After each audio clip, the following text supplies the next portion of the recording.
नमस्कार, मैं हूं श्रवण यादव। आप देख रहे हैं न्यूज़ शॉट। अभी हम आ चुके हैं ऊंथू में, जहां पर फुटबॉल मैच का आयोजन किया गया है। बहुत सारे माननीय गण आए हैं, लेकिन सबसे पहले आपको हम बात आज करेंगे पूर्व राज्यपाल श्री निखिल कुमार सिंह जी से। सर, तो स्वागत है सर हमारे चैनल में आपका। Thank you. हाँ सर, फुटबॉल मैच सर किया जा रहा है, कुछ बताना चाहेंगे?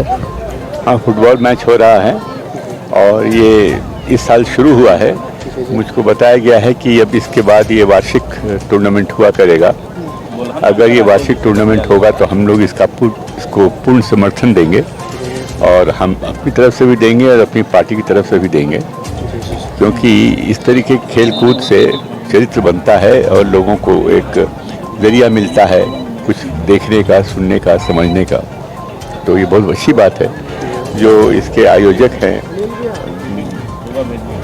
ब्रिजमोहन यादव जी, मुख्यतः वही हैं, उनको मैं बधाई देता हूं और उनके साथ जितने साथी संगी हैं जिन्होंने इस टूर्नामेंट को आयोजन किया है, उन सबको मैं बधाई देता हूं और उनको अपनी शुभकामना देता हूं कि ये वार्षिक टूर्नामेंट हो जाए। भारत के लोकप्रिय नेता श्री राहुल गांधी जी सर लगातार भारत जोड़ो यात्रा कर रहे हैं, तो इससे क्या सर देश में सर कांग्रेस को मजबूती मिलेगी?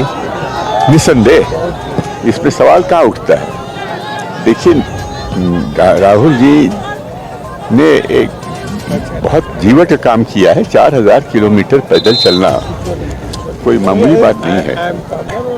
उन्होंने संवाद दिया है कि देखिए साहब, इस मुल्क में एक नफरत की आंधी फैल जाई है और उनका कहना है कि नफरत के बाजार में वो मोहब्बत की दुकान खोल रहे हैं। अगर ये नहीं खोलते और नफरत बढ़ती जाती तो क्या होता, इस मुल्क का हाल कोई भी समझ सकता है। बहुत दयनीय स्थिति हो जाती।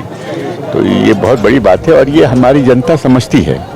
अगर समझती है तो सब पे सब राहुल जी की प्रशंसा करते हैं। बल्कि ये हम लोग बिहार में एक बिहार यात्रा कर रहे हैं। बिहार यात्रा के दौरान जहाँ जहाँ हम लोग जाते हैं, हम लोगों की भीड़, हम लोग के जुलूस देख कर की जनता कहती है कि इसमें राहुल जी हैं कि नहीं, राहुल जी आएंगे कि नहीं। तो एक देखिए कैसा राहुल जी का व्यक्तित्व जो है पूरे हिंदुस्तान पर छा गया है।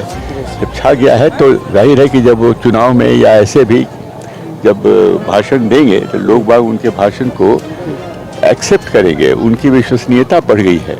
आज उन्होंने पार्लियामेंट में ये जो कांड हुआ है अदानी का, उस पर उन्होंने जो भाषण दिया है, जोरदार भाषण दिया है। राहुल जी बिल्कुल एक बदले हुए से व्यक्तित्व हैं। तो उनका संवाद है पूरे देश को, उसका तो असर पड़ेगा ही, जरूर पड़ेगा। जी सर, जैसा कि पिछले बार सर औरंगाबाद का लोकसभा सीट था सर, हम पार्टी को द्वारा दिया गया था सर, तो क्या इस बार भी सर हम पार्टी के उम्मीदवार खड़े होंगे या महागठबंधन के किसी अन्य दल को दिया जाएगा यह सीट?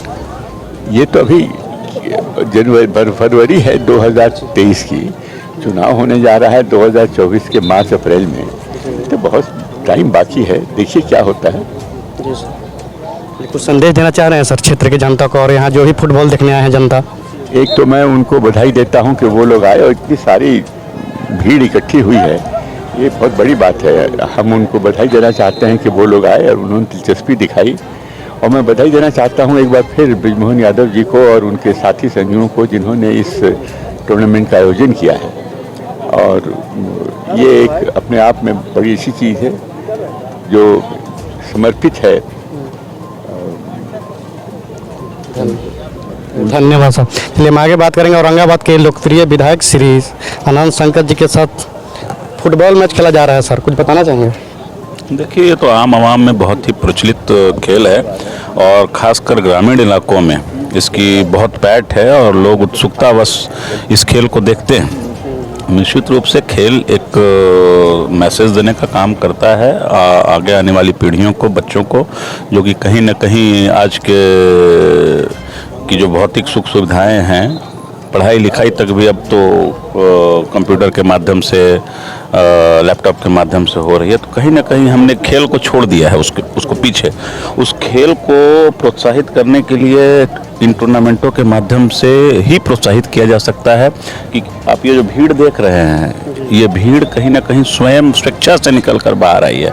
इसका मतलब लोगों में रुझान है खेल के प्रति। और वर्तमान जो परिस्थितियां रही कोरोना के बाद, कहीं ना कहीं कोरोना ने, महामारी ने लोगों को अपने स्वास्थ्य के प्रति सचेत रहने का संदेश दिया और लोग उस दौरान घरों से बाहर निकले और खेलों पर ध्यान देना शुरू किया, फिजिकल एक्टिविटीज़ पे ध्यान देना शुरू किया। और अगर स्वस्थ रहिएगा तो ही आपका मस्तिष्क स्वस्थ रहेगा, तभी आप जीवन में ऊंचाइयों को छू पाएंगे। तो स्वस्थ रहना है तो खेलना है, इसलिए खेल को बढ़ावा मिलना चाहिए और खेलना चाहिए बच्चों को खासकर मैं ये संदेश देना चाहूँगा।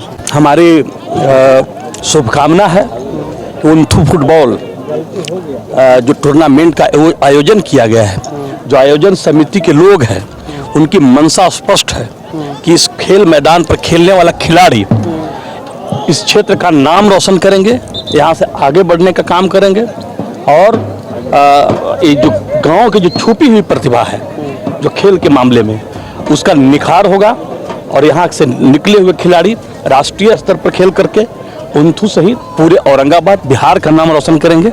हमारी शुभकामना है। धन्यवाद सर। खेल का मैदान जैसा सर होना चाहिए उस टाइप का है नहीं, तो इसका विकास के लिए भी सर आप लोग कुछ कर रहे हैं? अभी जितेंद्र यादव जी की पहली पुण्यतिथि पर यह कार्यक्रम रखा गया है। यहाँ पे सभी हम लोग जनप्रतिनिधि मौजूद हैं। हम लोग की कोशिश होगी कि अगला बार जब मैच हो तो कुछ न कुछ स्टेडियम निर्माण की दिशा में काम आगे बढ़ेगा। हम लोग का प्रयास होगा, क्योंकि ग्रामीण इलाकों में आज भी फुटबॉल काफ़ी लोकप्रिय खेल है, आज भी क्रिकेट से आगे है ग्रामीण इलाकों में। और जो आयोजक हैं ब्रिजमोहन मुखिया जी, उनको हम धन्यवाद देते हैं कि हम लोग को बुलाने का काम किया इस अवसर पर और जनता के बीच में एक बहुत बड़ा संदेश जाएगा। मैं 2021 में ग्राम पंचायत इब्राहिमपुर का मुखिया बना और मुखिया बनने के पहले अपने पंचायत में यह सोच पैदा किया था कि मैं मुखिया बनूंगा तो इस पंचायत में सबसे पहला मेरा काम होगा वह फील्ड का निर्माण। वो फील्ड सदियों से पड़ा हुआ था, मैं उस फील्ड का निर्माण किया और वो फील्ड के दरमियान में हमारे चुनाव के दरमियान में चुनाव जीतने के बाद हमारे भाई पिछले वर्ष 2022 में अप्रैल में एक्सपायर कर गए और उन्हीं के अवसर पर मैं उन्हीं की स्मृति पर हमने यह टूर्नामेंट कराने का एक निर्णय लिया और यह सोच पैदा किया कि इस टूर्नामेंट करावेंगे तो हमारे पंचायत का एक विकास होगा खेल के क्षेत्र में, और खेल के क्षेत्र में एक ऐसी विकास होगा जो हार और जीत का जो प्रेरणा मिलता है और सीख मिलती है, ये मैं अपनी पंचायत में पहचान बनाने के लिए हम अपने काम किया। ये लगातार मैच होगा हर साल? हाँ, ये मैच लगातार होगा। मैं जब तक रहूँगा तब तक मैं। फील्ड आप बनवाएंगे पहले से ऐसा फील्ड? नहीं, फील्ड हमने बनाया और फील्ड हम सिस्टम से जीर्णोद्धार किया। धन्यवाद सर।